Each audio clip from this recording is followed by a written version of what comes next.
നാട്ടിൽ വന്നിട്ടുള്ള ആദ്യത്തെ ഞായറാഴ്ച ഞങ്ങളുടെ ഇടവക പള്ളിയിൽ പോയി കുർബാനയൊക്കെ കൂടിയിട്ട് ഇവിടെ തൊട്ടടുത്ത് തന്നെയാണ് എൻ്റെ മമ്മിയുടെ അനിയത്തി താമസിക്കുന്നത്. അപ്പോൾ അവരുടെ വീട്ടിലേക്ക് വന്നു. അപ്പോൾ അവരും കുർബാനയ്ക്ക് പോയിരിക്കുവാണ്. അപ്പോൾ അതുകൊണ്ട് ഞങ്ങൾ അവരെ വെയിറ്റ് ചെയ്ത് സിറ്റ് ഔട്ടിൽ ഇങ്ങനെ ഇരിക്കുവാണ്. ഇവിടുത്തെ അപ്പച്ചൻ മരിച്ചിട്ട് ഇന്ന് 30 ദിവസമായിട്ടുണ്ടായിരുന്നു. അപ്പോൾ ചെറിയ രീതിയിലുള്ള ഒരു പരിപാടി ഇവിടെ ഉണ്ടായിരുന്നു. അപ്പോൾ ഇതാണെങ്കിൽ എൻ്റെ മദർ ഇൻ ലോയുടെ അമ്മയാണ്. ആളിനൊരു 84-85 വയസ്സോളം പ്രായമുണ്ടെന്ന് തോന്നുന്നു. എനിക്കറിയില്ല കറക്റ്റായിട്ട്. ആളിന് ഓർമ്മയൊന്നുമില്ല. പിന്നെ വെറുതെ എന്തൊക്കെയോ ഇങ്ങനെ പറഞ്ഞുകൊണ്ടേയിരിക്കും ആൾ. മമ്മിയുടെ അനിയത്തിയാണ് അമ്മച്ചിയെ നോക്കുന്നത്. അപ്പോൾ എൻ്റെ ഷീച്ചാനെ കുറച്ച് നാൾ വളർത്തിയതൊക്കെ ഈ ഒരു അമ്മച്ചിയാണ്. അപ്പോൾ ഷിജോ എന്നൊക്കെ പറഞ്ഞു കഴിഞ്ഞാൽ ആളിന് മനസ്സിലാകും. പിന്നെ ചേച്ചിയൊക്കെ പള്ളിയിലൊക്കെ പോയിട്ട് വന്നപ്പോഴത്തേന് അപ്പവും നല്ല ചിക്കൻ കറിയൊക്കെ ഉണ്ടായിരുന്നു. അതൊക്കെ കഴിച്ച് കുറേ നേരം വർത്താനമൊക്കെ പറഞ്ഞിരുന്നിട്ട് അവിടെ നിന്ന് ഞങ്ങൾ നേരെ പോയത് പരിമല പള്ളിയിലേക്കാണ്.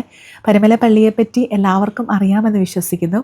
പരിശുദ്ധ പരിമല തിരുമേനിയുടെ നാമത്തിൽ പത്തനംതിട്ട ഡിസ്ട്രിക്റ്റിൽ സ്ഥിതി ചെയ്യുന്ന അതിപുരാതനമായിട്ടുള്ള ഒരു പള്ളിയാണ്. ഇവിടുത്തെ പെരുന്നാളെന്ന് പറയുന്നത് നവംബർ 1ഉം 2ഉമാണ്. ഇവിടെ നമ്മുടെ പരിശുദ്ധ പരിമല തിരുമേനിയുടെ കിടക്ക, അദ്ദേഹം ഉപയോഗിച്ചിരുന്ന ബൈബിൾ, അങ്ങനെ കുറേ സാധനങ്ങൾ വളരെ പവിത്രമായിട്ട് സൂക്ഷിച്ചിട്ടുണ്ട്. ഈ ഒരു പള്ളിയിൽ വന്ന അനുഗ്രഹം വാങ്ങിക്കുന്ന ഒരുപാട് ആൾക്കാരുണ്ട്. പരിമല പള്ളിയിലേക്ക് കയറി ഇറങ്ങി ഞങ്ങൾക്കിന്ന് നേരെ മണർകാട് പള്ളിയിലേക്ക് പോകാനായിരുന്നു പ്ലാന്. പക്ഷെ പെട്ടെന്ന് ഞങ്ങൾ പ്ലാനൊന്ന് മാറ്റി. ഇവിടെ തൊട്ടടുത്തായിട്ട് തോമാസ് ലീഹ സ്ഥാപിച്ചിട്ടുള്ള 7 പള്ളികളിൽ ഒരു പള്ളിയായിട്ടുള്ള നെരണം പള്ളിയും കൂടി ഒന്ന് കണ്ടിട്ട് പോകാമെന്ന് കരുതി ഞങ്ങൾ വന്നതാണ് നെരണം പള്ളിയിലേക്ക്. ഞാൻ ഈ ഒരു 7 പള്ളികളിൽ ഒരു പള്ളിയായിട്ടുള്ള നിലയ്ക്കൽ പള്ളി വിസിറ്റ് ചെയ്തിട്ടുണ്ട്. പക്ഷേ രണ്ടാമത്തെ പള്ളിയാണ് ഈ ഒരു നെരണം പള്ളി എന്ന് പറയുന്നത്. പക്ഷേങ്കിൽ വന്നില്ലായിരുന്നെങ്കിൽ ശരിക്കും ഒരു നഷ്ടമായി പോയെന്ന് എനിക്ക് മനസ്സിലായിട്ടുണ്ടായിരുന്നു. കാരണം ഒരു പുതിയ കാലഘട്ടത്തിൽ ജീവിക്കുന്ന നമുക്ക് ആ പഴയ കാലഘട്ടത്തിലെ ഒരുപാട് കാര്യങ്ങൾ ഈ ഒരു മ്യൂസിയം, ഒരു കുഞ്ഞു മ്യൂസിയമാണ് അവിടെ സൂക്ഷിച്ചിട്ടുണ്ട്. ഇവിടെ നമുക്ക് പരിമല തിരുമേനിയുടെ കിടക്കയും അദ്ദേഹം ഉപയോഗിച്ചിരുന്ന പല പല സാധനങ്ങളും നമുക്ക് കാണാൻ കഴിയും. അങ്ങനെ പള്ളിയിൽ കയറി പ്രാർത്ഥിച്ചിട്ട് പിന്നെ ഞങ്ങൾ ചുറ്റുപാടുമൊക്കെ ഒന്ന് വിസിറ്റ് ചെയ്ത് പിന്നെ നേരെ ഞങ്ങൾ ഫുഡ് കഴിക്കാനായിട്ടാണ് പോയത്. രാവിലെ ബ്രേക്ക്ഫാസ്റ്റ് കഴിച്ചിട്ട് ഇറങ്ങിയാണ്. ഒന്നും ഇല്ലാത്ത സമയമായിട്ടുണ്ടായിരുന്നു. അപ്പോൾ അതുകൊണ്ട് അവിടെ ചപ്പാത്തിയും പൊറോട്ടയൊക്കെയാണ് ഉണ്ടായിരുന്നത്. അപ്പോൾ അതൊക്കെ കഴിച്ചിട്ട് പിന്നെ ഞങ്ങൾ നേരെ പോയത് മണർകാട് പള്ളിയിലേക്കാണ്. അവിടെ എത്തിയപ്പോൾ തന്നെ ഒരു 5 മണി സമയമായിട്ടുണ്ടായിരുന്നു. പക്ഷേ ഈ മണർകാട് പള്ളി എന്ന് പറയുന്നത് ഞങ്ങൾക്ക് ഭയങ്കര വിശ്വാസമുള്ളൊരു പള്ളിയാണ്.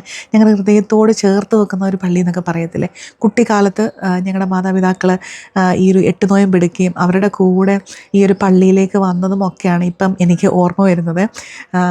അന്ന് ഇത്രയും വലിയ സൗകര്യങ്ങളൊന്നും ഇല്ലായിരുന്നു. ഞങ്ങൾ ആ ഒരു 8 നോയമ്പ് വീടുന്ന ആ ഒരു സമയമാകുമ്പോഴായിരിക്കും ഞാനും മമ്മിയും കൂടി ആയിരിക്കും ചിലപ്പോൾ വരിക.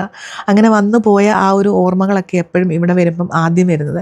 പിന്നെ ഇവിടെ വരുമ്പോൾ എപ്പോഴും ഞങ്ങൾ കുറച്ച് കൊന്തമാലയും അങ്ങനെയൊക്കെ ഞങ്ങൾക്ക് ഷാർജയിൽ കുറച്ച് ഫ്രണ്ട്സൊക്കെ ഉണ്ട്, അവർക്ക് കൊടുക്കാനായിട്ടൊക്കെ വാങ്ങിച്ചു.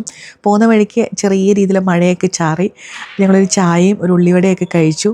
ഇന്ന് ഉച്ചയ്ക്ക് വെളിയിൽ നിന്ന് ഫുഡ് കഴിച്ചുകൊണ്ട് പിന്നെ രാത്രിയിൽ വെളിയിൽ നിന്ന് ഫുഡ് കഴിക്കാൻ തോന്നിയില്ല. വീട്ടിൽ വന്നൊരു കപ്പയൊക്കെ പുഴുങ്ങി ഒരു കാന്താരി സമ്മന്തിയൊക്കെ ഉണ്ടാക്കി അതും കൂട്ടി അങ്ങ് കഴിച്ചു.